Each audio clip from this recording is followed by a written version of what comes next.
I woke up at 6 in the morning to the sound of my alarm, groggy and already dreading the day ahead, because I had an important presentation at work that could determine whether I got the promotion I'd been working toward for 2 years.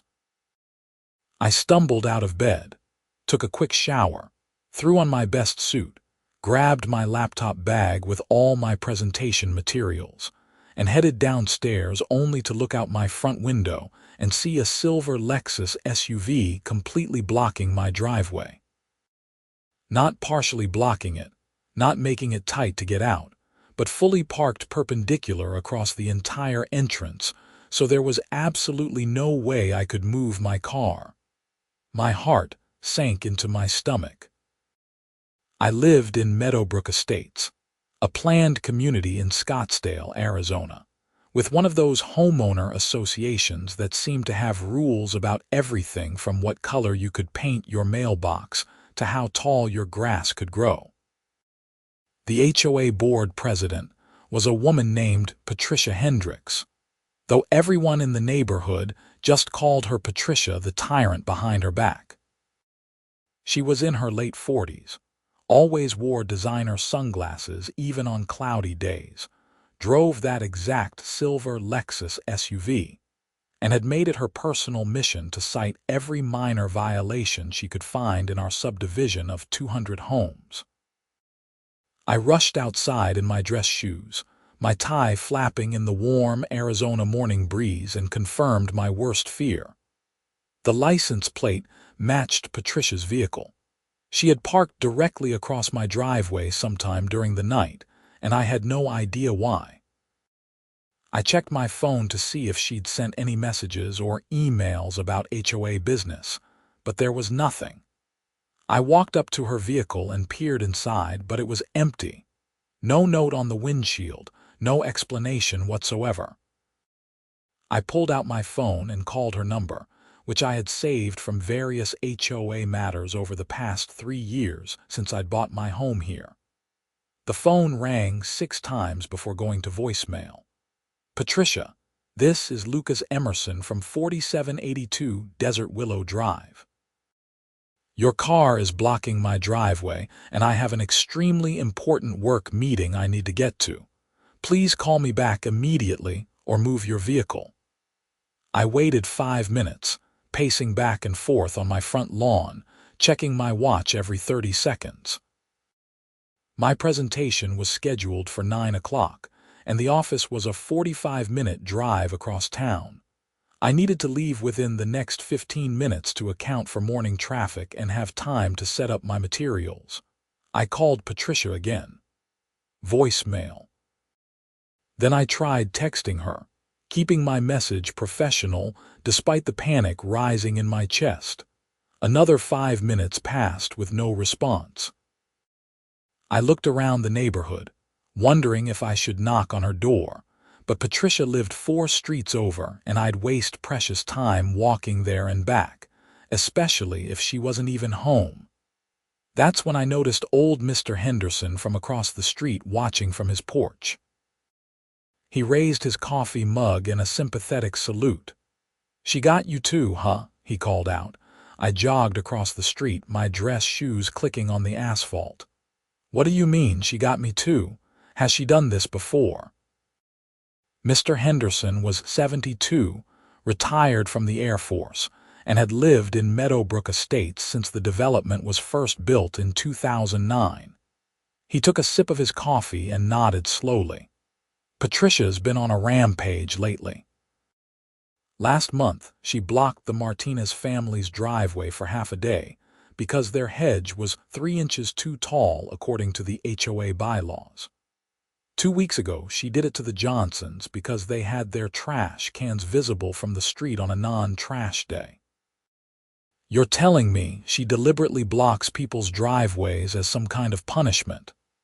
I could barely believe what I was hearing, though given Patricia's track record of power tripping, maybe I shouldn't have been surprised.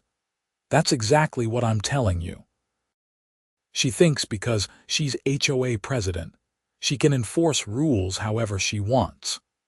The Martinez family ended up calling a tow truck, but by the time it arrived, Patricia had moved her car and claimed it was all a misunderstanding. The Johnsons just waited it out because Mr. Johnson works from home and didn't have anywhere urgent to be. I checked my watch again. 7 more minutes had evaporated. I can't wait this out. I have the most important presentation of my career in less than 2 hours. Call the police, Mr. Henderson suggested. She's illegally blocking your driveway. That's a violation regardless of whether she's the HOA president or the Queen of England. I'd never called the police for something like this before and felt a weird hesitation about it, like maybe I was overreacting. But then I thought about the 2 years of 70-hour work weeks I'd put in, the countless evenings and weekends I'd sacrificed, all building up to this one presentation that would showcase the new client management system I'd developed. I thought about my boss, Mr. Richardson, who'd specifically told me that this presentation to the board of directors would be the deciding factor in whether I got promoted to senior systems analyst, or if they'd go with Jennifer from the other department. I dialed 911, and when the dispatcher answered, I quickly explained it wasn't an emergency, but I needed to report a vehicle illegally blocking my driveway and preventing me from getting to work. "Is this a private driveway to your residence, sir?" the dispatcher asked. "Yes, it's my house. I'm the homeowner and someone has parked directly across my driveway entrance. I've tried calling them multiple times with no response. We can send an officer to assess the situation. What's your address?" I gave her my information, and she said an officer would be there within 20 minutes. 20 minutes meant I'd already be cutting it close, but at least there was a chance I could still make it if everything went smoothly from that point forward. I thanked the dispatcher and hung up, then stood there on my driveway feeling utterly helpless. Mr. Henderson had walked over with his coffee. "Good call. Patricia needs to learn she can't just do whatever she wants. HOA president doesn't mean dictator." "Do you have any idea why she's doing this to me specifically? I haven't gotten any violation notices lately. My grass is cut. My house numbers are regulation size. I don't have any decorations that violate the guidelines." "You might want to check your mailbox," Mr. Henderson said with a knowing look. "Patricia's been on a crusade about something to do with exterior home modifications this past week. She sent violation notices to at least a dozen homes." I walked quickly to my mailbox at the end of my driveway, right where Patricia's Lexus was blocking the street access, and pulled out the stack of mail I hadn't checked since yesterday morning. Bills, junk mail, a magazine subscription, and then I found it. A formal notice from the Meadowbrook Estates Homeowner Association on official letterhead, dated 4 days ago. Notice of violation. It read in bold letters across the top. "Dear homeowner, it has come to the attention of the HOA board that you have installed a Ring doorbell camera system without prior written approval from the Architectural Review Committee. Per Article 7, Section 3.4 of the HOA Covenants, Conditions and Restrictions, any external modifications to homes including but not limited to security cameras, doorbells, lighting fixtures, and mailbox replacements must receive written approval before installation. You have 15 days from the date of this notice to either remove the unauthorized modification or submit a formal request for retroactive approval along with a $150 review fee. Failure to comply will result in daily fines of $50 until the violation is remedied." I stared at the letter in disbelief. I had installed a Ring doorbell 6 months ago after there had been a string of package thefts in the neighborhood. At least 20 other homes on my street alone had similar devices. I'd never heard of anyone needing special approval for a doorbell camera, and the HOA had never mentioned anything about it during any of the monthly meetings I'd attended. "Ring doorbell," I said to Mr. Henderson, holding up the letter. "She's threatening to fine me $50 a day because I installed a Ring doorbell without HOA approval." Mr. Henderson shook his head in disgust. "That woman has completely lost her mind. Half the neighborhood has those doorbells. I've got one myself. She's just picking and choosing who to target based on whatever personal vendetta she's got going." The sound of a police cruiser turning onto our street interrupted our conversation. I felt a mix of relief and anxiety as the white and blue Scottsdale Police Department vehicle pulled up next to Patricia's Lexus. A female officer stepped out, young, probably in her late 20s, with her dark hair pulled back in a tight bun. Her nameplate read Officer Martinez. "Good morning. Are you the homeowner who called about the blocked driveway?" she asked, approaching with a tablet in hand. "Yes, officer. I'm Lucas Emerson. That silver Lexus has been blocking my driveway all night, and I have an urgent work commitment I need to get to. I've tried calling and texting the owner multiple times with no response." Officer Martinez walked over to examine the vehicle's position, taking photos with her tablet from several angles. "You know who the vehicle belongs to?" "Patricia Hendricks. She's the HOA president for this community. She lives a few streets over." The officer raised an eyebrow slightly at that information. "And you have no idea why she would park here?" I showed her the violation notice I just discovered. "I think this might be related. Apparently, she's upset that I installed a doorbell camera without HOA approval. My neighbor told me she's been blocking people's driveways as some kind of intimidation tactic when they violate HOA rules." Officer Martinez read through the notice, and I could see her jaw tighten. "Well, regardless of any HOA disputes, blocking a private driveway is illegal in Arizona under state traffic code. Let me try to contact her." She walked back to her cruiser, and I assumed she was running the license plate and trying to reach Patricia through whatever systems the police had access to. I checked my phone. It was already 6:45. My stomach was churning with stress. Even if Patricia moved her car right this second, I'd be cutting it dangerously close to make my 9 o'clock presentation. Officer Martinez returned after about 5 minutes. "I've tried calling the registered phone number for this vehicle twice with no answer. Under Arizona Revised Statute 28872, it's illegal to block a driveway, and the vehicle is subject to immediate towing. I can call for a tow truck if you'd like to proceed with that option." "How long would that take?" I asked, my voice probably revealing more desperation than I wanted to show. "Depending on which towing company is available, usually 15 to 30 minutes for them to arrive, then another 15 to 20 minutes to actually tow the vehicle. You're looking at probably 45 minutes minimum, maybe an hour." I did the mental math. It was now 6:47.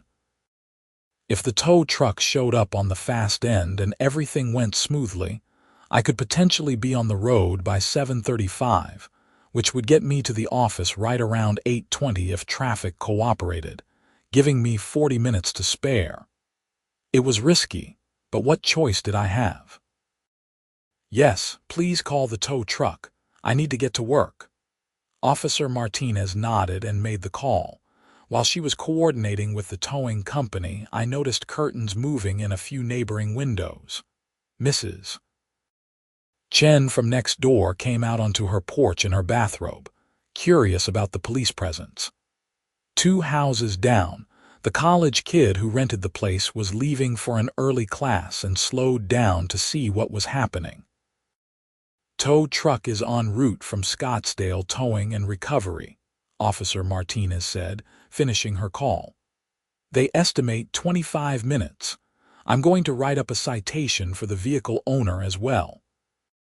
The ticket will be for illegal parking in violation of ARS 28872, which carries a fine of $165.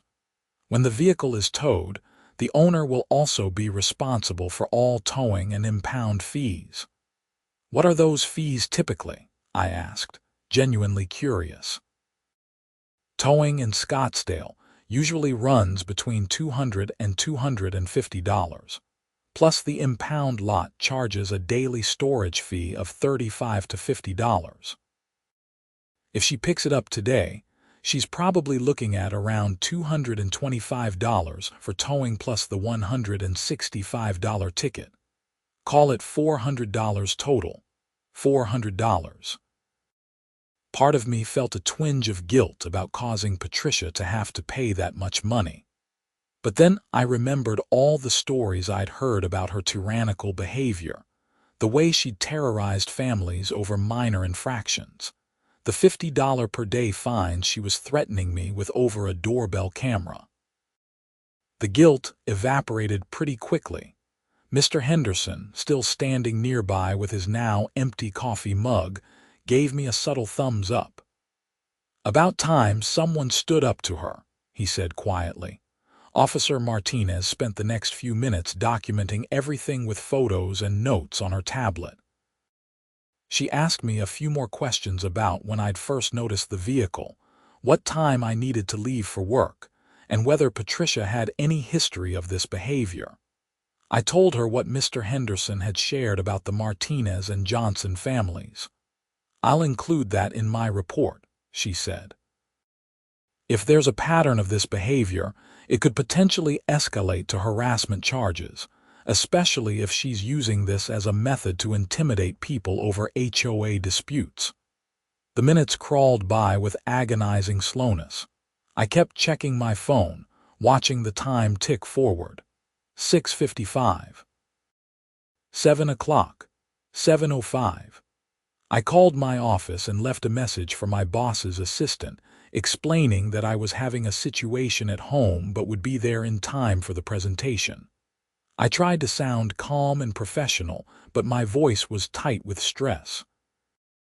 At 7:12, a flatbed tow truck from Scottsdale Towing and Recovery rumbled down the street. The driver, a stocky guy in his 40s with a gray beard and a company uniform, hopped out and surveyed the situation. Officer Martinez showed him her documentation and explained the circumstances. "Yeah, I can get this loaded up no problem," the driver said, whose name was apparently Dave according to his name patch.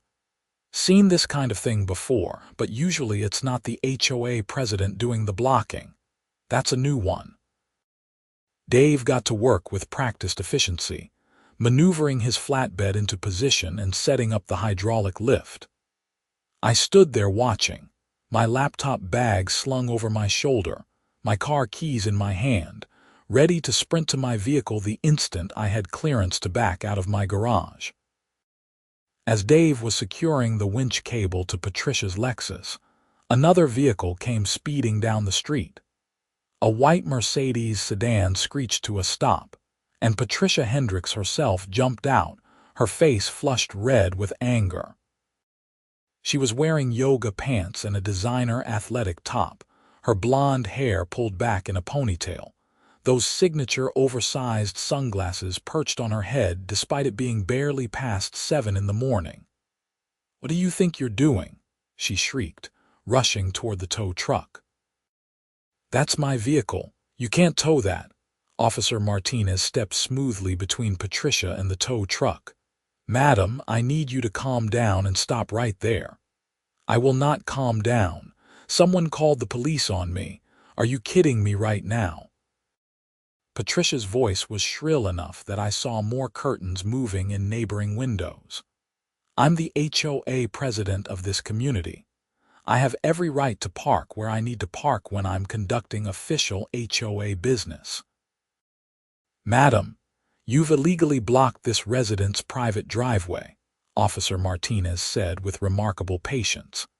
"That's a violation of Arizona state law regardless of your position in the homeowner association. Patricia whirled around and spotted me standing by my garage. Her eyes narrowed to slits. "Of course it was you. You're the one who called the cops on me over my own car." I felt my hands clenching into fists, but I kept my voice level. "You blocked my driveway all night, Patricia. I have an important work presentation that I absolutely cannot miss. I tried calling you 6 times and texting you. You didn't respond. I was exercising. I go to a 6 a.m. yoga class every morning. I had my phone on silent." She said this as if it somehow justified everything. "You couldn't wait 1 hour for me to move my car. You had to call the police like some kind of snitch." "Madam, I'm going to ask you one more time to calm down and lower your voice," Officer Martinez said, her tone shifting from patient to firm. "Mr. Emerson had every right to call the police when his driveway was illegally blocked. No one has the right to prevent a homeowner from accessing their own property, regardless of any HOA issues." "HOA issues?" Patricia laughed, but it was a harsh, bitter sound. "He violated our community standards. He installed exterior modifications without approval. That's a serious violation that affects everyone's property values."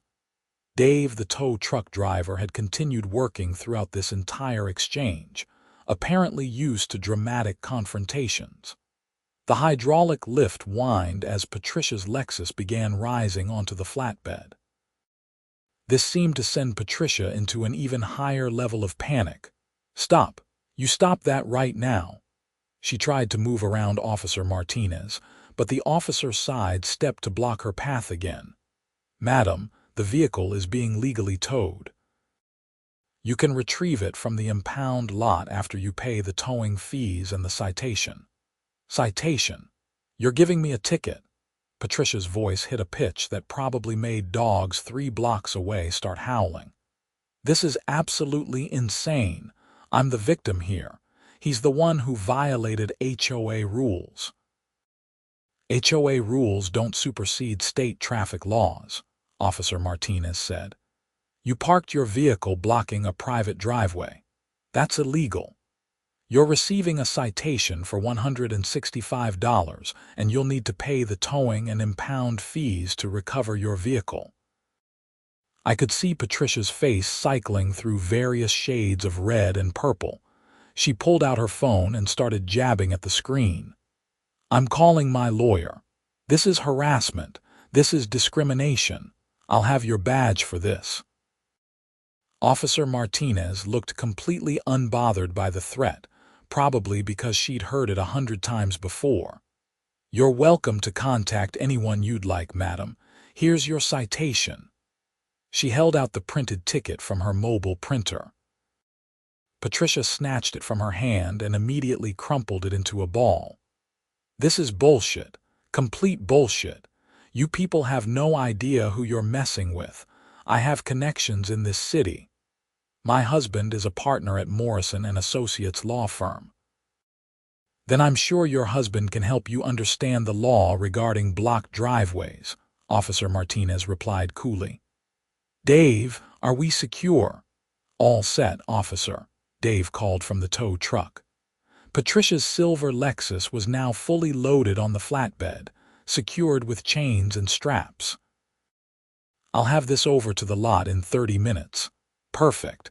Mr. Emerson, your driveway is now clear. Sorry for the inconvenience," I nodded, already moving toward my garage. "Thank you so much, officer. I really appreciate your help." "Wait, that's it," Patricia shouted. "He gets to just drive away while my car gets stolen." "Your car is not being stolen, madam. It's being legally impounded. The address for the impound lot is on your citation, along with the phone number. They open at 8 a.m. Officer Martinez was clearly done with this conversation. I hit the button for my garage door and slid into my car, a navy blue Honda Accord that had never looked so beautiful. My hands were shaking slightly from the adrenaline as I started the engine and began backing out. Patricia was still yelling something, but I couldn't make out the words over the sound of my engine and my heart pounding in my ears. As I backed out onto the street, I had to maneuver around the tow truck. Dave gave me a friendly wave. I waved back, then headed toward the subdivision exit as fast as the 25-mile-per-hour speed limit would allow. In my rearview mirror, I could see Patricia gesticulating wildly at Officer Martinez, while the officer calmly wrote additional notes on her tablet. The drive to my office in downtown Phoenix was a blur of highways and traffic lights. I made it there at 8:27, which gave me 33 minutes to spare. I rushed through the parking garage, up the elevator, and to my cubicle where I verified that all my presentation files were properly loaded on my laptop. My hands had stopped shaking, but I could feel the nervous energy still coursing through my body. My coworker Jennifer, the one I was competing against for the promotion, walked by with her coffee and gave me a curious look. "You okay, Lucas? You look kind of frazzled." "Just some crazy HOA drama this morning," I said, not wanting to get into details. "I'm fine." She nodded and kept walking. At 8:45, my boss, Mr. Richardson, poked his head around my cubicle wall. He was a tall man in his late 50s with gray hair and glasses that always seemed slightly askew. "Ready for the big show, Lucas?" "Absolutely. All set." "Good. The board members are gathering in conference room A. We'll start right at 9. The presentation itself went better than I could have hoped for. Despite the chaotic morning, I found my rhythm quickly and walked the board of directors through every aspect of the client management system I'd designed. I showed them how it would streamline our workflow, reduce data entry errors by an estimated 40%, and save the company approximately $300,000 annually in efficiency gains. The board members asked thoughtful questions, and I had solid answers prepared for every single one. When I finished at 9:57, the CEO herself, Margaret Wu, smiled and said, "Excellent work, Lucas. This is exactly the kind of forward-thinking innovation we need. I'm impressed." I floated back to my cubicle on a cloud of relief and satisfaction. The morning's disaster with Patricia had faded into background noise. I'd made it, delivered the presentation, and apparently knocked it out of the park. Now, I just had to wait for the board to make their decision about the promotion. Around 11:30, my phone buzzed with an unfamiliar number. I normally didn't answer unknown calls, but given the morning's events, I figured I should check, in case it was related to the police report or something. "Hello? Is this Lucas Emerson?" A woman's voice, older, professional. "Yes, this is Lucas. Mr. Emerson, this is Diane Schultz from the Meadowbrook Estates HOA board. I'm the vice president. I'm calling to apologize for what happened this morning with Patricia Hendricks." This was unexpected. "Oh, thank you. I appreciate that. Several neighbors contacted me about the incident, and I've also been in touch with the Scottsdale Police Department. What Patricia did was completely unacceptable and not representative of how this HOA should operate. The board is taking this very seriously." "I'm glad to hear that," I said carefully, not sure where this conversation was heading. "I also wanted to address the violation notice you received about your doorbell camera. That notice is being rescinded." Patricia sent those notices out without consulting the rest of the board, and we've determined that doorbell cameras fall under reasonable security measures that don't require architectural approval. You won't face any fines. The relief I felt was almost physical. That's really good news. Thank you. Additionally, we're holding an emergency board meeting tonight at 7 p.m. to discuss Patricia's conduct and her continued role as president. Several board members, myself included, feel that she's overstepped her authority repeatedly and created a hostile environment for homeowners. We wanted to reach out to you because your testimony about this morning's events would be valuable if you're willing to attend. I thought about it for a moment. Part of me just wanted to put the whole thing behind me and forget about it. But then, I remembered Mr. Henderson's stories about the Martinez and Johnson families, and who knew how many other people Patricia had bullied and intimidated over petty rule violations. "I'll be there," I said. "What information do you need from me?" "Just a clear account of what happened this morning. Timing, attempts to contact Patricia when the police arrived, everything. Officer Martinez has already provided her incident report to us as well, which was very thorough." We talked for a few more minutes about logistics, and then I hung up feeling a strange mix of vindication and anxiety about the evening meeting. I wanted Patricia held accountable, but I wasn't excited about potentially facing her again in what would probably be a contentious board meeting. The rest of my workday proceeded normally. I had a few follow-up emails about the presentation, all positive. Jennifer walked by my cubicle around 3 p.m. and asked how it had gone, and I told her I felt good about it. She looked slightly deflated, which made me feel a tiny bit guilty, but mostly just competitive. I left work at 5:15 and drove back home to Meadowbrook Estates. As I pulled into my subdivision, I felt a weird sense of apprehension, like Patricia might somehow be waiting to ambush me. But my street was quiet when I arrived, my driveway blissfully empty. I pulled into my garage and sat there for a moment, letting the tension drain out of my shoulders. Mr. Henderson was outside watering his lawn when I walked over to thank him for his help that morning. "Heard you got her car towed," he said with a grin that made his weathered face crinkle. "Whole neighborhood's been talking about it all day. I didn't really have a choice. I had to get to work. Don't apologize to me, son. Patricia's had this coming for a long time." "Did you hear about the emergency board meeting tonight?" "Yeah, the vice president called me." "Are you going?" "Wouldn't miss it for the world. I've got some stories to share about Patricia's behavior over the years. So do the Martinez family and at least 3 other homeowners I've talked to today. There's going to be quite a crowd." The HOA board meetings were held in the community clubhouse, a Spanish-style building near the subdivision's main entrance that also housed a small fitness center and a pool area. I arrived at 6:55, expecting maybe a dozen people to show up. Instead, the meeting room was packed with at least 50 or 60 residents, with more filing in behind me. The energy in the room was electric, people talking in clusters, some looking angry, some excited, some just curious. The HOA board sat at a long table at the front of the room. Deanne Schultz, the vice president who'd called me, along with 3 other board members whose names I recognized from meeting minutes, but couldn't quite remember. Patricia was conspicuously absent from her usual seat at the center of the table. At exactly 7 o'clock, Deanne Schultz called the meeting to order by tapping a gavel on the table. The crowd noise died down gradually. "Good evening, everyone. Thank you for coming on short notice.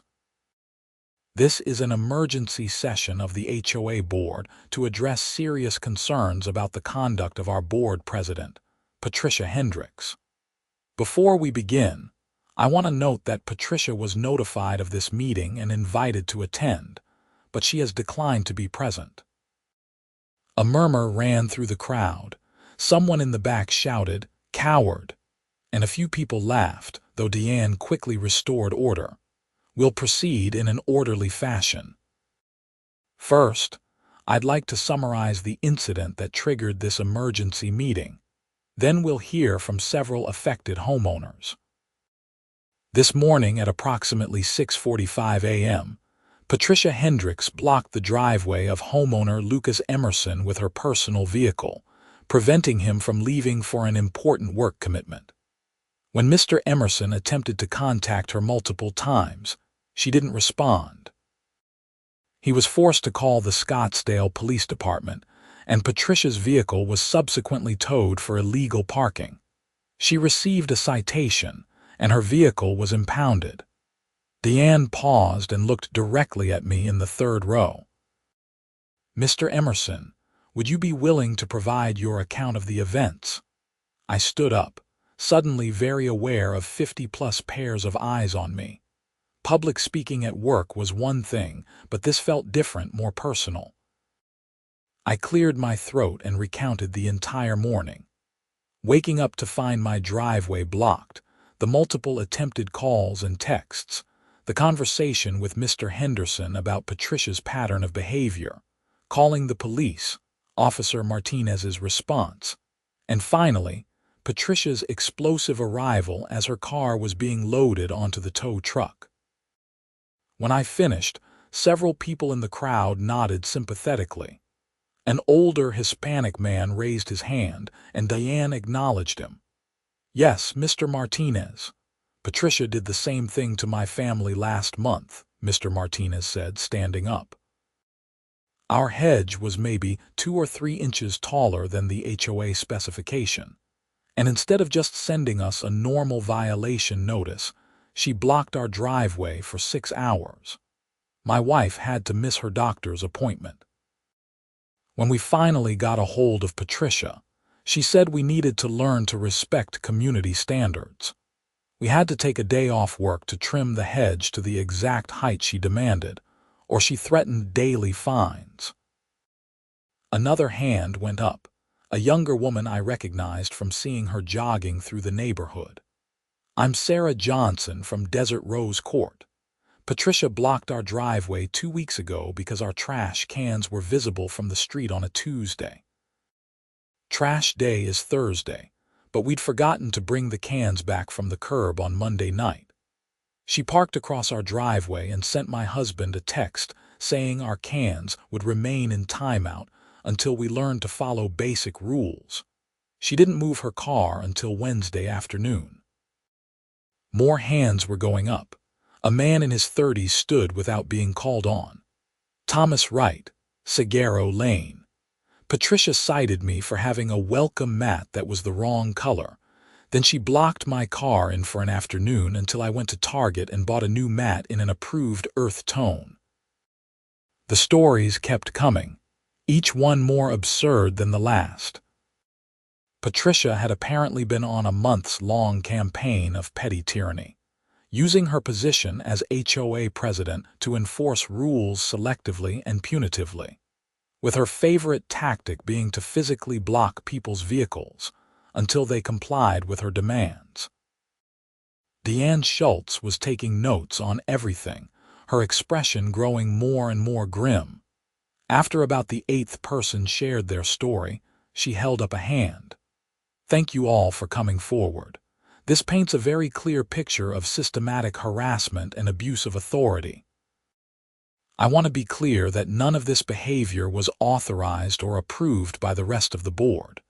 Patricia has been acting unilaterally, and we were not aware of the extent of these incidents until today." One of the other board members, an older man with white hair, leaned forward. "I'd like to add that several of us on the board have been concerned about Patricia's increasingly erratic behavior for months, but we didn't have concrete documentation of these incidents. What we're hearing tonight is frankly shocking and completely unacceptable." Diane nodded. "Which brings us to the purpose of this meeting. The board is voting tonight on whether to remove Patricia Hendricks as president and potentially from the board entirely. We're also discussing whether to pursue legal action for harassment on behalf of affected homeowners." This got everyone's attention. The room erupted in conversation until Deanne tapped her gavel again. "Before we vote, I want to share something else that came to light today. After the incident this morning, we conducted an audit of HOA finances and records. Patricia has been collecting fines and fees from homeowners that were never authorized by the board. Over the past 6 months, She's collected approximately $12,000 in what she called compliance fees and expedited review charges that have no basis in our actual HOA bylaws. This money was deposited into a separate bank account that only she had access to. The room went dead silent. That was embezzlement. That was an actual crime, not just HOA drama. We've already contacted the Scottsdale Police Department about this matter, Deanne continued. Detective Morrison from their white-collar crime unit will be investigating. We've also retained legal counsel to pursue civil action to recover the funds. Mr. Henderson, sitting next to me, let out a low whistle. She really went off the deep end, he muttered. The board took their vote right there in front of everyone. It was unanimous. Patricia Hendricks was removed as president effective immediately and expelled from the HOA board. Diane Schultz would assume the role of interim president until a special election could be held in 60 days. The room erupted in applause. After the meeting ended, I stuck around to talk with some of the other affected homeowners. We exchanged contact information in case we needed to coordinate for any legal proceedings. Mr. Martinez shook my hand firmly. "Thank you for calling the police this morning," he said. "If you hadn't stood up to her, she'd probably still be terrorizing all of us." "I just needed to get to work," I said honestly, "but I'm glad it helped. Driving home that night, I felt a strange sense of closure. The day had started as a nightmare but ended with something that felt like justice. My phone buzzed with a text message from an unknown number just as I pulled into my driveway. "Mr. Emerson, this is Detective Morrison with Scottsdale PD. Vice President Schultz provided me with your contact information regarding the Patricia Hendricks investigation. I'd like to schedule a time to take your statement about this morning's incident and any other interactions you've had with Miss Hendricks. Please call me at your earliest convenience." I saved the number and made a mental note to call tomorrow. For tonight, I just wanted to relax and process everything that had happened. The next morning, I woke up without any cars blocking my driveway, which was a pleasant change. I made myself breakfast, called Detective Morrison, and arranged to give my statement that afternoon. Work was relatively quiet. No word yet on the promotion decision, but Mr. Richardson stopped by my cubicle to tell me again how impressed the board had been with my presentation. At 3 p.m., I drove to the Scottsdale Police Department headquarters, a modern building on Civic Center Plaza. Detective Morrison turned out to be a woman in her 40s with short red hair and a no-nonsense demeanor. We sat in a bland interview room, and she recorded my statement about the blocked driveway, Patricia's behavior when she arrived, and the information I'd learned at the HOA meeting about her pattern of harassment and the embezzled funds. "This is all consistent with what we're hearing from multiple other residents," Detective Morrison said. "We're building a case for harassment, extortion, and embezzlement. The dollar amount involved elevates this to a felony. What kind of time frame are we looking at for charges?" I asked. "We're moving quickly because the evidence is fairly clear-cut. The HOA provided us with bank records showing the unauthorized account, and we have statements from over a dozen homeowners about the illegal fees and harassment tactics. I'd estimate we'll present the case to the prosecutor within 2 weeks." I thanked her for the information and left, feeling satisfied that Patricia would actually face real consequences for her behavior. This wasn't just an HOA squabble anymore. It was a criminal investigation. Over the next week, life started to return to normal. I went to work, came home, mowed my lawn to the appropriate height, and tried not to think too much about Patricia or the HOA drama. Mr. Henderson kept me updated on neighborhood gossip. Apparently, Patricia had hired a lawyer and was claiming she'd done nothing wrong, that all the fees she'd collected were legitimate, and that everyone was conspiring against her because they were jealous of her leadership. Nobody was buying it. On Thursday afternoon, 9 days after the driveway incident, I got a call from Mr. Richardson asking me to come to his office. My stomach did a little flip. This was it, the promotion decision. I walked to his office on the 10th floor, my heart pounding. Mr. Richardson gestured for me to sit down, and I noticed he was smiling. "Lucas, the board of directors was unanimous. Your client management system is exactly what we need, and your presentation was outstanding. We'd like to offer you the position of Senior Systems Analyst, effective immediately. That comes with a 20% salary increase, your own office, and a seat at the table for strategic planning meetings." I felt like I might float right out of my chair. "Thank you, Mr. Richardson. I accept. This is amazing." We talked details for a few minutes, shook hands, and I left his office in a daze of happiness. The first person I wanted to tell was my mom, so I called her from my cubicle, probably grinning like an idiot. She screamed with excitement so loud I had to hold the phone away from my ear. After work, I stopped at the grocery store to pick up a nice steak to grill in celebration. As I was loading groceries into my trunk, my phone rang. Detective Morrison. "Mr. Emerson, I wanted to let you know that we arrested Patricia Hendricks this afternoon. She's being charged with 1 count of felony embezzlement, 8 counts of extortion, and 12 counts of harassment. Bail is set at $50,000. Wow, that was fast." Like I said, the evidence was clear-cut. The HOA's bank records, witness statements, and her own documentation of the fines she was collecting made the prosecutor's job pretty easy. Her lawyer is trying to negotiate a plea deal, but given the number of victims and the dollar amount involved, we're not inclined to be generous. What kind of sentence is she looking at if convicted? For felony embezzlement at this amount, combined with the pattern of extortion and harassment, probably 3 to 5 years in prison plus restitution to all affected parties. Her lawyer knows this, which is why they're trying to plea down. I thanked Detective Morrison for the update and hung up. Part of me felt a twinge of something, not quite sympathy for Patricia, but maybe a recognition of how far she'd fallen. A few weeks ago, she'd been the HOA president, driving her Lexus, doing her morning yoga, living her life.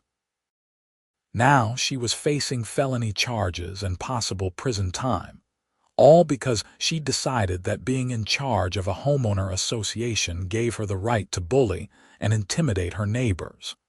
The following week, the story made it into the local news. "Former HOA president arrested on embezzlement charges," read the headline in the Scottsdale Tribune. The article detailed Patricia's arrest, the charges against her, and included quotes from several affected homeowners. My name was mentioned as the homeowner whose blocked driveway had initially triggered the investigation. I got a few calls from reporters asking for interviews, but I declined. I told my story to the police and the HOA board. I didn't need to rehash it for the media. The attention died down after a few days anyway, replaced by other local news. A month later, I attended another HOA board meeting, this time a regular monthly session. Deanne Schultz was still serving as interim president, and the board had implemented new policies about transparency, due process for violations, and checks and balances to prevent any single board member from having too much unilateral authority. The meeting was remarkably boring compared to the emergency session, which was actually a good thing. An HOA meeting should be boring. During the homeowner comment period at the end, Mr. Henderson stood up and proposed that the community create a reserve fund from the recovered embezzled money to help homeowners who had been financially impacted by Patricia's illegal fines. The board agreed to add it to next month's agenda for a formal vote. Patricia's legal situation dragged on for months, as legal situations tend to do. Her lawyer managed to negotiate a plea deal. 3 years in prison with the possibility of parole after 18 months, full restitution of the $12,000 she'd embezzled, plus an additional $8,000 in damages, and a permanent ban from serving on any HOA board in Arizona. She took the deal rather than risk a longer sentence at trial. The day her sentencing was finalized, Mr. Henderson texted me, "Justice served. The tyrant has fallen." I texted back a thumbs-up emoji. It felt weird to celebrate someone going to prison, but Patricia had terrorized dozens of families and stolen money from her own neighbors. The consequences seemed appropriate. My life moved forward. I settled into my new role as senior systems analyst, managing a small team and working on larger strategic projects. I kept my Ring doorbell camera, which never generated another word of complaint from the HOA. Deanne Schultz won the special election for HOA president in a landslide, and turned out to be reasonable, fair, and actually focused on maintaining property values and community amenities, rather than enforcing petty rules. On the 1-year anniversary of the driveway incident, Mr. Henderson invited me over for a barbecue. Several neighbors came, including the Martinez family, the Johnsons, and a few others who'd been affected by Patricia's reign of terror. We grilled burgers, drank beer, and swapped stories about the craziest HOA experiences we'd heard of. Mr. Henderson raised his beer bottle in a toast. To Lucas, who taught us all an important lesson: never underestimate the power of calling the police when someone blocks your driveway. Everyone laughed and clinked bottles. Mrs. Martinez added, and to Patricia Hendricks, who taught us an even more important lesson: being HOA president doesn't mean you're above the law. More clinking and laughter. I looked around at my neighbors, people I'd barely known before the Patricia incident, but who'd become genuine friends through the shared experience of standing up to a bully. The whole situation had been stressful and chaotic, but something good had come out of it. Our community was better now. The HOA actually functioned properly, and people weren't living in fear of arbitrary fines and harassment. A few months later, I got one final piece of closure. A check arrived in the mail from the HOA for $412, my portion of the recovered embezzlement funds. It included a note from Deanne Schultz explaining that, after legal fees and distribution calculations, every homeowner who'd been affected by Patricia's illegal fines was being reimbursed. The $412 represented the bogus compliance fees Patricia had tried to charge me for the Ring doorbell, plus interest and a portion of the general fund she'd embezzled. I deposited the check and used part of it to take my mom out to a nice dinner. She'd followed the whole Patricia saga with fascination, calling me every few days for updates during the height of the drama. Over dinner, she asked me if I'd learned any valuable lessons from the experience. I learned that HOA boards have way too much power if there aren't proper checks and balances, I said. And that sometimes the right thing to do is stand up to bullies, even if it feels uncomfortable or like you're escalating a situation. "I'm proud of you," Mom said, reaching across the table to squeeze my hand. "A lot of people would have just waited it out or tried to avoid confrontation. You did what you needed to do, and you helped a lot of other people in the process." Looking back on everything that happened, I still couldn't quite believe that it had all started with me waking up to find my driveway blocked. One phone call to the police had set off a chain reaction that exposed systematic harassment and embezzlement, got an abusive HOA president arrested and convicted, and ultimately made my neighborhood a better place to live. The final chapter of the Patricia Hendricks story came 18 months into her sentence, when she was released on parole. According to neighborhood gossip, which Mr. Henderson was always happy to share, she divorced her lawyer husband during her incarceration, moved to Tucson, and was working at a grocery store. Her Lexus had been repossessed when she couldn't make the payments from prison. Everything she'd built her identity around had collapsed. I didn't take any pleasure in her downfall, but I also didn't feel bad about it. She'd made her choices, and choices have consequences. If she just sent me a normal violation notice about the Ring doorbell, or if she'd responded to my calls that morning, or if she'd never started her campaign of harassment and embezzlement in the first place, her life would have turned out very differently. As for me, I continued thriving in my career, eventually getting promoted again to lead systems architect. I stayed in my house in Meadowbrook Estates, even though I could have afforded to move somewhere nicer, because I'd actually grown to love the community once it was free from Patricia's tyranny. The neighbors were great, the HOA functioned smoothly under proper leadership, and my driveway remained blissfully unblocked. Sometimes I'd pull into my garage after work and remember that chaotic morning, the panic I'd felt seeing Patricia's Lexus blocking my way, the stress of potentially missing the most important presentation of my career. It felt like it had happened to a different person in a different life, even though it had only been a couple of years. Mr. Henderson retired from being the neighborhood watch captain, but remained the unofficial keeper of community gossip and history.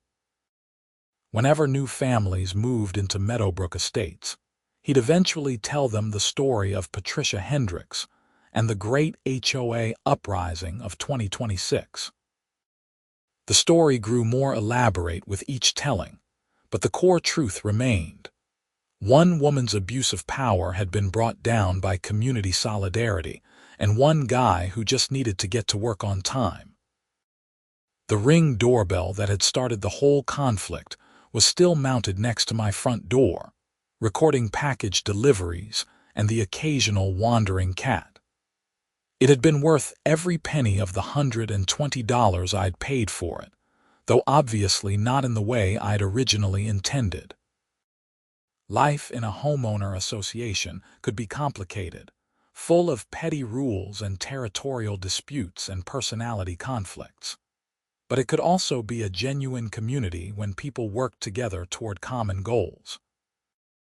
The key was making sure the people in charge were actually serving the community's interests rather than their own egos. Every time I drove past the spot where Patricia's Lexus had been towed from that morning, I felt a little spark of satisfaction. Justice had been served, not just for me, but for everyone she'd bullied and harassed. The system had worked the way it was supposed to, even if it had taken a tow truck and a police investigation to get there. And I never had to worry about my driveway being blocked again, which was really all I'd wanted in the first place. Everything else, the investigation and the arrest and the conviction and the HOA reforms, had been unexpected bonuses. Sometimes standing up for yourself leads to bigger changes than you ever imagined. The promotion I'd fought so hard to make that presentation for had been worth it too. My career had continued to advance. I'd built a team of talented developers, and I'd even started mentoring junior employees the way others had mentored me. The whole experience had taught me that the little moments matter, that being on time and reliable and prepared can make all the difference. If Patricia had succeeded in making me miss that presentation, I might not have gotten the promotion. Jennifer from the other department would have been the obvious choice. My entire career trajectory could have shifted, all because of a blocked driveway and one woman's power trip. But that's not what happened. I'd made the right call, literally, when I dialed the police that morning. I'd stood my ground when it would have been easier to just wait around and hope Patricia eventually moved her car. I'd followed through by attending the HOA meeting and giving my statement to the detective. And as a result, everything had worked out not just for me, but for my entire community. The last time I saw anything Patricia-related was about 2 years after her release from prison. I was at a Target in Phoenix, picking up some household items, when I spotted her working as a cashier.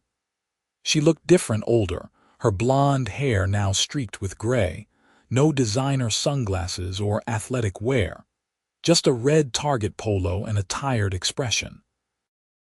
Our eyes met for a split second as I was walking past her checkout lane with my cart. I saw recognition flicker across her face, followed immediately by something that might have been shame or anger or just exhaustion. I nodded slightly, a simple acknowledgement of our shared history, and kept walking. I checked out at a different register. There was nothing to say. The conflict was over, the consequences had been paid, and we were both just people trying to get through our days. She'd lost everything because she couldn't handle the small amount of power that came with being an HOA president. I'd built a successful career and a happy life because I'd refused to be bullied. That evening, I told Mr. Henderson about the Target encounter. We were sitting on his porch watching the sunset paint the Arizona sky in shades of orange and purple.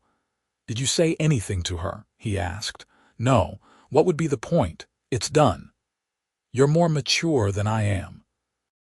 I probably would have made some snarky comment about at least she can't block anyone's driveway at Target. I laughed. The thought crossed my mind, but honestly, she looked like life had already beaten her down enough. No need to pile on. Mr. Henderson nodded slowly. "That's the difference between you and Patricia right there.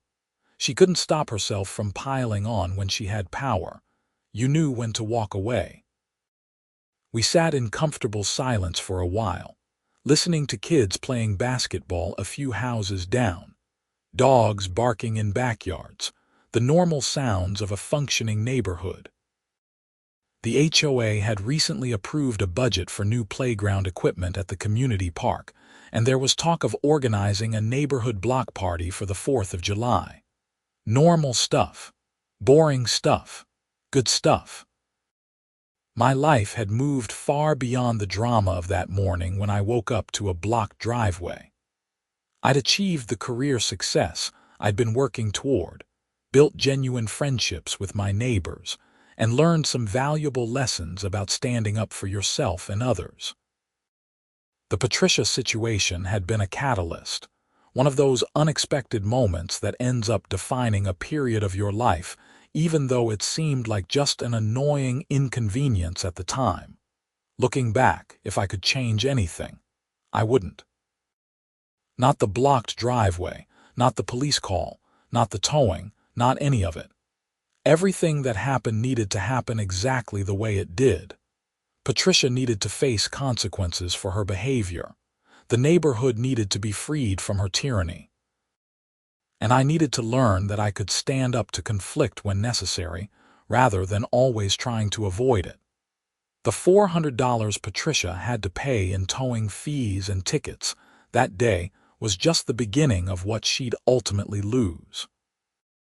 But that morning, driving away while her Lexus was being loaded onto a flatbed tow truck, I had no idea how far the consequences would ripple outward. I just knew I had a presentation to give and a career to build. Sometimes the right thing to do is the simple thing. Call the police when someone breaks the law, tell the truth when people ask what happened, and stand up for yourself and others when someone abuses their power. The rest takes care of itself. Years from now, when I eventually sell my house and move on to whatever comes next, I'll remember my time in Meadowbrook Estates fondly. The good neighbors, the properly functioning HOA, the beautiful Arizona sunsets, and yes, even the Patricia incident that somehow brought the community together. It'll be one of those stories I tell at dinner parties. The time my HOA president blocked my driveway and ended up going to prison. People usually don't believe it at first. It sounds too crazy, too dramatic for a simple HOA dispute. But then I show them the news articles, still archived online, and they shake their heads in amazement. Truth really is stranger than fiction sometimes. The Ring doorbell captured the whole thing, by the way. I still have the footage saved. Patricia's Lexus sitting there blocking my driveway in the early morning light. Officer Martinez taking photos. Dave the tow truck driver hooking up the chains. Patricia's Mercedes screeching to a stop, her furious gestures as her vehicle was lifted onto the flatbed. I've watched it a few times over the years, usually when I need a reminder that standing up for yourself is worth the temporary discomfort. Mr. Henderson asked me once if I ever felt guilty about the role I played in Patricia's downfall.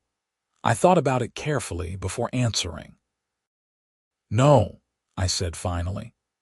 I feel bad that she made the choices she did, and I feel bad that she destroyed her own life. But I don't feel guilty for calling the police when she blocked my driveway, and I don't feel guilty for telling the truth about what happened. She could have avoided all of it by just being a decent person and following the law. Good answer, Mr. Henderson said. Never feel guilty for doing the right thing. That advice has served me well in the years since. In my career, in my personal life, in my role as a homeowner and community member, I've tried to always do the right thing even when it's uncomfortable. Most of the time, the right thing doesn't lead to dramatic investigations and arrests.